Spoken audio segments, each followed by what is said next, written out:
আল্লাহর প্রিয় হওয়ার জন্য দামি বাড়ির মালিক হওয়া লাগে না। আমার মাওলার যারা প্রিয় ওই বান্দার জন্য দামি বাড়ি গাড়ির কোনো প্রয়োজন নাই। ইমাম গাজ্জালী রহমাতুল্লাহ আলাইহি জানিয়ে দিলেন এক যুবক ব্যক্তির ব্যাপারে, যেই যুবক পুরা জিন্দেগিতে জীবনেও কোনোদিন নামাজ কাজা করেন নাই। সুবহানাল্লাহ, পকেটে তুই বাড়ি যা। জীবনেও কোনোদিন যে যুবকটা নামাজ কাজা করেন নাই, এখানে এমন কেউ আছে নুজরাত হাত উঠে বলতে পারবো আমি আমার লাইফে নামাজ কাজা করি নাই? বলতে পারবেন? এখানে অনেকে আছে যারা আজকে ফজরও পড়ে নাই, জোহরও পড়ে নাই, আসরও পড়ে নাই, মাগরিব পড়ে নাই, এশাও পড়ে নাই, শুধু কেমনে জানি শয়তানে মনে হয় দইরাই না বয় দিছে। শয়তানের কই তুই আমার চাইতে আরো বড় শয়তান, তোরে ওয়াজে নিয়ে বসা না বসাইলে উপায় নাই। ফজরও পড়ে নাই, জোহরও পড়ে নাই, আসরও পড়ে নাই, মাগরিব পড়ে নাই, এশাও পড়ে নাই, এমন অনেক বান্দা আছে। আবার এমন যুবক আছে ফজরও পড়লো, জোহরও পড়লো, আসরও পড়লো, মাগরিব পড়লো, নাই এখানে অভাব নাই। কিন্তু বান্দা ইমাম গাজ্জালী কয় আল্লাহর প্রিয় হওয়ার জন্য বান্দার তো বাড়ি লাগে না, বান্দার অনেক দামি গাড়ির মালিক হওয়া লাগে না। এই হালাল ইনকামের মধ্যে থাইকাও যদি রবের ডাকা যায়, আমার মাওলা কি পরিমাণে বান্দার কাছের হয়ে যায়। ইমাম গাজ্জালী বলেন ওনার জামানার মধ্যে একটা যুবক ছিল, গরিব মানুষ, ওর মাও নাই, ওর বাবাও নাই, ওর পরিবারের কেউ নাই। আগে তো মানুষ কেনা বেচা হইতো, ওরেও বিক্রি করার জন্য যখন বাজারে মধ্যে নেওয়া হয়, একটা ধনী বান্দা তার সামনে গিয়ে দাঁড়ায়, ওই তোমারে নিয়ে যাবো, ওই শর্ত হলো 3টা আমারে নেওয়ার জন্য। এই তুমি গরিব মানুষ, আবার শর্ত কি? কয় শর্ত আছে আমারে নেওয়ার জন্য, ওই শর্তগুলো জানায়া দাও। শর্ত নাম্বার 1, যদি আমারে তোমার বাড়ি নিতে চাও, তোমার বাড়িতে নিতে হলে তাহলে আমি তোমার বাড়িতে যাব এক শর্তে, আমি দিনের বেলা কাজ করব, রাতের বেলা আমি করব না। 2 নাম্বার শর্ত, এই মুনিব, তোমার বাড়িতে যত দামি দামি কাজ থাকুক না কেন, যখন জোহরের আজান হয়ে যাবে, আসরের আজান হবে, মাগরিবের আজান হয়ে যাবে, এশার আজান যখন হয়ে যাবে, তোমার কাজ আমি করব না। কারণ তাকবীরের স্লোগান এবং আমার রবের বাণী আগে, নামাজও আগে, কাজ জীবনে কোনোদিন আগে হতে পারে না। শর্ত নাম্বার 3, তোমার বাড়িতে আমার জন্য একটা রুম দিবা, তবে ওই রুমের দরওয়াজা থাকবে, জানালা থাকবে, ওই দরওয়াজার মধ্যে যেই তালা থাকবে, ওই তালার চাবি শুধু আমার কাছে থাকবে, তোমার কাছেও না। শর্ত দিয়া দিলেন এই 3টা শর্ত যদি মেনে নাও তাহলে তোমার বাড়িতে আমার নিয়ে যাও। ওই ব্যক্তি বলল অসুবিধা নাই, চলো তোমাকে আমার বাড়ির মধ্যে নিয়ে যাব। শর্ত মেনে নিলাম, নিয়ে চলে গেল। 1 নাম্বার শর্ত, দিনের বেলা কাজ করবো, রাতের বেলা করব। 2 নাম্বার শর্ত, আজান হয়ে গেলে আমি তোমার কাজ করতে পারবো না, আমি দৌড়ে চলে যাব মসজিদের মধ্যে। 3 নাম্বার শর্ত, আমার একটা রুম দিয়া দিবা, যেই রুমের মধ্যে দরওয়াজা থাকবে, দরওয়াজার যে তালা, ওই তালার চাবি শুধু আমার কাছে থাকবে, তোমার কাছে না। আল্লাহর এই বান্দা নিয়ে চইলা গেল। একটা পর্যায়ে যখন রুম দেখায় দামি দামি রুম, ওই আল্লাহর বান্দা বলে, যুবক বলে, এই মনিব, দুনিয়ার দামি রুমের কোনো আমার প্রয়োজন নাই, তারে ফার্স্ট ক্লাস ভিআইপি লেভেলের একটা রুম দেখায়, ও কই আমার লাগবে না।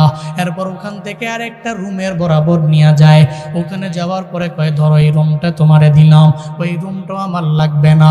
একটা পর্যায়ে একবার লো ক্লাসের রুম, যেই রুমের মধ্যে পোকামাকড়ে ভরা, এমন একটা রুমের মধ্যে যখন নিয়ে দেখাইল, ধরো এই রুমটা দিলাম, সে বলল অসুবিধা নাই, এই রুমটাই আমার লাগবে। অবাক হয়ে গেল। মনিব কয় তুমি রুম চাও, আবার রুমের মধ্যে তালা থাকবে, চাবিও থাকবে তোমার দরবারে একটা। এই দুনিয়ার যুবক, আমি তোমারে সাধারণ রুম দেখাইলাম, এই রুমটা দেখার পরে তুমি বললা এই রুমটা আমার লাগবে, দামি রুম তোমার কেন লাগবে না, তুমি আমারে বলো না। সঙ্গে সঙ্গে যুবক চোখের পানি ছেড়ে দিয়া জানায়া দেয়, দুনিয়ার মনিব রে, তুমি মনে করতে পারো দুনিয়াতে আমি আরাম আয়েশের জন্য দুনিয়ার মধ্যে আমি তোমার কাছ থেকে রুম চাইলাম, বলো তো আরাম আয়েশের জন্য আমি রুম চাই নাই। আমি বড় গরিব মানুষ, আমি বড় অসহায়, আল্লাহ পাক আমার মা নিয়ে গিয়েছে, আমার বাবাও নাই, আমি বড় গরিব বড় অসহায়, তোমার বাড়িতে জন্যই তো ক্রয় করে তুমি আমারে নিয়ে আসলা। আমি তোমার বাড়িতে কাজের জন্য আইলাম, মূলত আমি রুমের মধ্যে আয়েশের জন্য আমি তোমার দরবারে রুম চাই নাই। ওই রুমটা কেন চাইছি ও মনিব আমি তোমারে বলতেও পারবো না। ও মনে মনে চিন্তা ভাবনা করে, আমি তো রুম আয়েশের জন্য না, বরং এই রুম আমার মাওলার সাথে সম্পর্ক লাগানোর জন্য আমি রুমটা ওই মনিবের দরবার থেকে নিয়ে নিলাম। ও আল্লাহর বান্দারা, আমার মাওলার সাথে যারা তাআল্লুক লাগায় তারা দামি বাড়ির চিন্তা করে না, দামি গাড়ির চিন্তা করে না, এরা দামি রুমের মধ্যে থাইকেই যে রবের বেশি ডাকবে এই চিন্তা করে না। মনে রাখবারে বাবা, তোমার বাড়ির ময়মনসিংহ অথবা শেরপুর অথবা রংপুর অথবা কুড়িগ্রামে তোমার বাড়ি, ওই বাড়ির মধ্যে তোমার কুড়ে ঘর, ওই কুড়ে ঘরের মধ্যে এসিও নাই, কোনো বাতাসও নাই, ফ্যানও নাই, ওই ঘরের মধ্যে তুমি কোনো মেহমানও নিতে পারো না। এমন হালাতে ওই ঘরের মধ্যে যদি মুসল্লা বিছাইয়া রবের দরবারে আবদার জানাও, ও আল্লাহ তুমি ঘরটাতে রহমত দিয়া ভরপুর বানায়া দাও। মনে রাখবারে বাবা, একজনের স্বর্ণের বাড়ি, ওই বাড়ির মধ্যে নামাজ নাই, ওই বাড়ির দাম আমার রবের দরবারে নাই। তোমার বাড়ি স্বর্ণেরও না, তোমার বাড়ি রূপেরও না, তোমার বাড়ি ইটেরও না, দালানও বানাইতে পারো নাই। একটা কুড়ের ঘরের মধ্যে যদি নামাজ হয়, আমার আল্লাহ ওই রুমের মধ্যে তোমার সঙ্গে আছে, ঠিক কিনা? আল্লাহর সাথে আমার সম্পর্ক, আমার তাআল্লুকের কথা মনিব জানলো কেমনে? চিন্তায় পড়ে গেল। একটা পর্যায়ে মনিবের দরবারে বলতে লাগলো, মনিব কই, আমি তো রাতের বেলা ঘুমাই, আপনি জানলেন কেমনে? আমি তো ঘুমাই, আপনি বুঝলেন কেমনে? কয়ে জানি রে, রাতের বেলা আমি ছিদ্র দিয়া যখন তাকাইলাম, আমি দেখছি তুমি মুসল্লার মধ্যে বসে তুমি রবের দরবারে কি যেন বলো, আর তোমার মাথার উপরে আসমান থেকে জমিন বরাবর একটা নূরের বাতি দেখা যায়, যেটা তোমার উপরে একবার আসে, আবার উপরে চলে যায়, তোমার উপরে একবার আসে, আবার দূরে উপরে চলে যায়। আমি তো অবাক হয়ে গেলাম, এই তোমার বাড়ির, এই বাড়ির যে আমার বাড়ি অলি, তারেও সঙ্গে করে নিয়ে আইলাম, একটু বলো না কি এমন আমল তুমি রবের দরবারে করলা, এত দামি তুমি কেমনে হয়ে গেলা, রবের দরবারে সিজদায় তুমি রবের দরবারে কি বলো? সে বলতে লাগলো, ও দুনিয়ার মনিব আমার, আমি রাতের বেলা সিজদার মধ্যে পরে পরে আমার মাওলারে ডাক দেই, আমি আল্লাহরে ডাকি, হে মালিক তুমি জানো আমার মা নাই, আমার বাবাও নাই, ও আল্লাহ তুমি আমার মা বাবা নিয়ে গেলা, এই জগতে আমার দেখার মতো কেউ নাই, এই মনিবের বাড়িতে চাকরি করি, সে তো আমারে কিনে নিয়ে আসলো, ও আল্লাহ আমি জানি দিনের বেলা তোমার ইবাদত আমি ঠিক মতো করতে পারি না, ঠিক মতো আমি নামাজ পড়ি, তবে নফল ইবাদতে সিজদার মধ্যে আমি পড়ে থাকতে পারি না, ও আল্লাহ তুমি আমারে এমন গরিব কেন বানাইলা, যেই গরিবী হালাতের কারণে আমি সিজদার মধ্যে পড়তে পারি না দিনের বেলা, শুধু রাতের বেলা তোমার সিজদার মধ্যে আমার পড়ে থাকতে হয়। ও আল্লাহ গো, আমারে কি এমন ভাবে বানায়া দেওয়া যায় না, আমারে কি মুক্ত করে দেওয়া যায় না, ও আল্লাহ যাতে করে মুক্ত হয়ে তোমার ইবাদতের মধ্যে আমি মগ্ন হয়ে যাইতে পারি, যদিও মুক্ত হতে না পারি তবুও মৃত্যু পর্যন্ত আমি তোমার বন্ধু হয়েই থেকে যাব।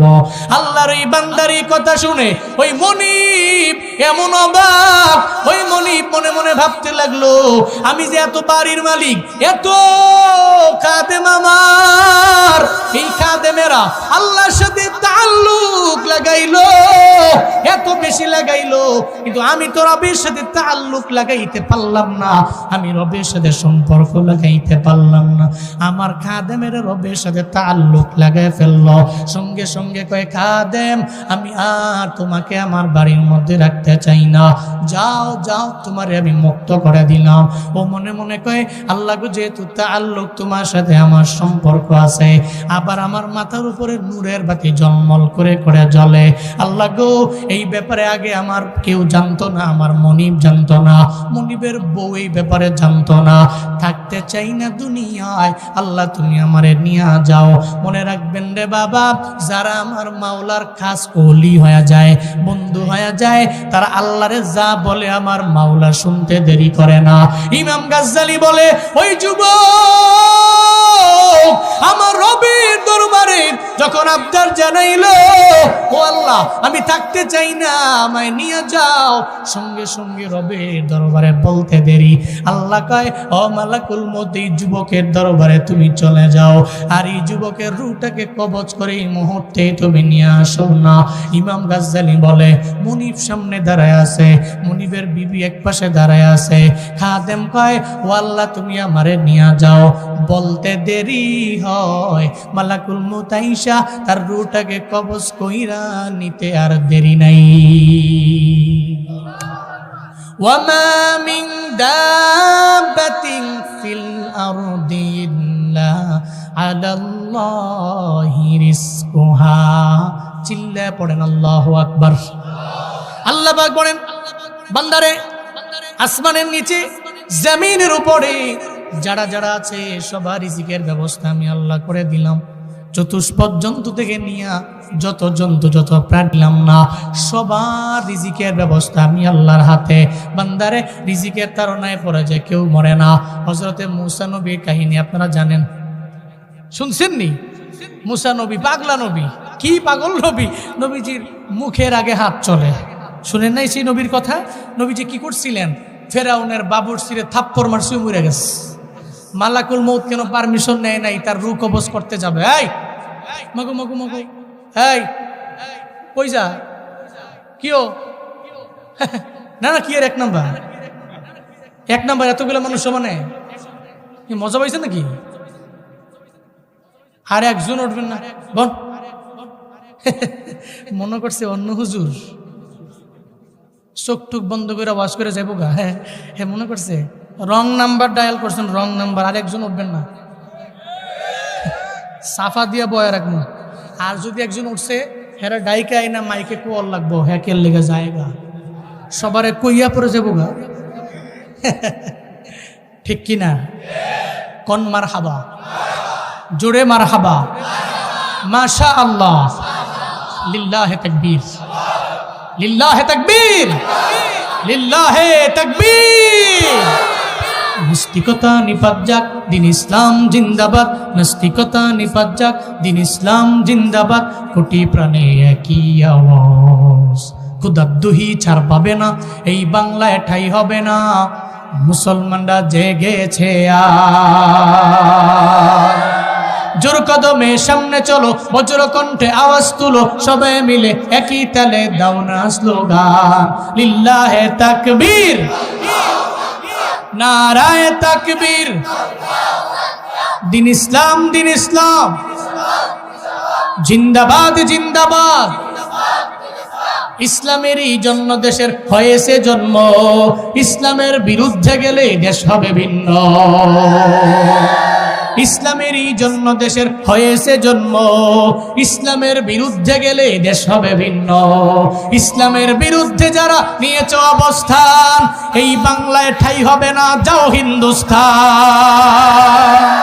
জোর কদমে সামনে চলো, বজ্র কণ্ঠে আওয়াজ তুলো, সবাই মিলে একই তালে দাও না স্লোগান, লিল্লাহে তাকবীর, নারায়ে তাকবীর। দিন ইসলাম, দিন ইসলাম জিন্দাবাদ, জিন্দাবাদ। মুসলমানের এই দেশেতে ইস্কন্দের ঠাই নাই, ইস্কন্দের পক্ষে যারা এদের কোনো রক্ষা নাই। মুসলমানের এই দেশেতে ইস্কন্দের ঠাই নাই, ইস্কন্দের পক্ষে যারা এদের কোনো রক্ষা নাই। এই দেশেতে থাকতে হলে কোরআন মানতে হবে, কোরআন না মানবে যারা বিতাড়িত হবে। জোর কদমে সামনে চলো, বজ্র কণ্ঠে আওয়াজ তুলো, সবাই মিলে একই তালে দাও না স্লোগান, লিল্লাহে তাকবীর, নারায়ে তাকবীর। দিন ইসলাম, দিন ইসলাম জিন্দাবাদ, জিন্দাবাদ।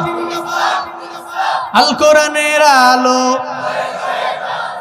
ঘরে ঘরে জালো, আল হাদিসের আলো ঘরে ঘরে জালো, লিল্লাহে তাকবীর।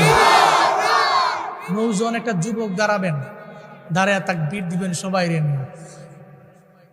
ইস্কন্দের বিরুদ্ধে এই তাকবীর হবে, ঠিক কি না? যারা টঙ্গীর মাজুখানের মসজিদের ইমাম সাহেবকে গুম করে অ্যাম্বুলেন্সের মধ্যে নিয়ে তার মাথায় আঘাত করে অ্যাম্বুলেন্সে করে নিয়ে পঞ্চগড়ের মাটিতে ফালায়া রেখেছে, ভারতে পাচার করতে চেয়েছিল যারা, এই সমস্ত ইসকনের সংগঠন এই বাংলাদেশে অ্যাক্টিভ থাকতে পারে না। ঠিক কিনা? কারা কারা রাজি আছো? হাত তুলে আল্লাহকে দেখাও। রিজিক দুই প্রকার, এক নম্বরে হালাল, দুই নম্বরে হারাম। আল্লাহ পাক বলেন তুমি হালাল লইতে আগে যাও, হারামের দিকে বান্দা যেও না। হালালে লাভ আছে, হারামে লাভ নেই। হালাল খেয়ে রবেরে ডাকলে আমার মাওলা সাড়া দিয়া দিবে। চিন্তা করো না রিজিকের তারও না হয় পুরা বান্দা তুমি মরবা না। হযরতে মূসা নবীর কাহিনী বলতেছিলাম রে বাবা। যেই মূসা নবী আল্লাহর সাথে কথা বলে, কম বলে না বেশি বলে? ওয়া কাল্লামাল্লাহু মূসা তাকলিমা। আল্লাহ পাক বলেন আমার মূসা পয়গম্বর, এমন পয়গম্বর যেই মূসা পয়গম্বর হলেন কালিমুল্লাহ, ওনার উপাধি, ওনার লকব। আল্লাহর সাথে কথা কম বলে না, অনেক পরিমাণে বেশি বলে, অনেক অনেক অনেক বেশি বলে। ওই মূসা পয়গম্বর একদিন দাঁড়ায় রইলেন, পরিবারের চিন্তা মাথার মধ্যে চলে আসলো। আল্লাহ কয় মূসা হাতে কি লাঠি? কয় সামনে কি? কয় সখরা, পাথর। কি? মূসা নবীর আল্লাহ বললেন হাতের মধ্যে কি? কয় লাঠি। কয় সামনে কি? সখরা। একটা পাথর আছে, কয় পাথরের মধ্যে জোরে একটা ধাম করে বাড়ি মারেন। যেই মূসা নবীর লাঠির এত পাওয়ার, এমন জবরদস্ত যেই লাঠি, ওই লাঠি হাত থেকে জমিনের মধ্যে পড়লে সাপ হয়ে যায়। যেই লাঠির এত পরিমাণে পাওয়ার, মূসা নবী তার কওমের নিয়ে যখন নীল নদ পার হয়ে গেলেন, ওখানে গিয়ে আল্লাহ বললেন এই লাঠি মারেন, সঙ্গে সঙ্গে রাস্তা হয়ে গেল। আল্লাহ কয় হাতের মধ্যে যেই লাঠি, ও মূসা পয়গম্বর, এই লাঠি দিয়ে আপনি পাথরের মধ্যে জোরে একটু মারেন। উনি মারলেন। পাথরের মধ্যে জোরে মারার পরে বড় পাথর থেকে একটা ছোট পাথর, মানে আর একটা বড় পাথর বের হয়ে আসলো। এরপরে আসার পরে আবার মূসা নবীরে বললেন এই পয়গম্বর মূসা, আবার এই পাথরের মধ্যে জোরে মারেন।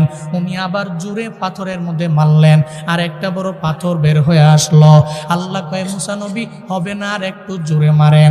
আবার আর একটা পাথরের মধ্যে মারল, আর একটা পাথর বের হয়ে চলে আসলো। তিনটা বড় বড় পাথর, ওনার লাঠির আঘাতে পাথরগুলো দ্বিখণ্ডিত হইয়া এক একটা বড় বড় বড় বড় পাথর ওই পাথর থেকে বের হইয়া চলে আসলো। হযরতে মূসা নবী দেখে ওই পাথরের মধ্যে ছোট্ট একটা প্রাণী, এই প্রাণীটা জাররা পরিমাণ প্রাণী। ওই প্রাণীর মুখের মধ্যে খাবার নিয়ে নিয়ে একদিক থেকে আর একদিকে যায়, চিল্লায়া পড়ে যাবে কি সুবহানাল্লাহ।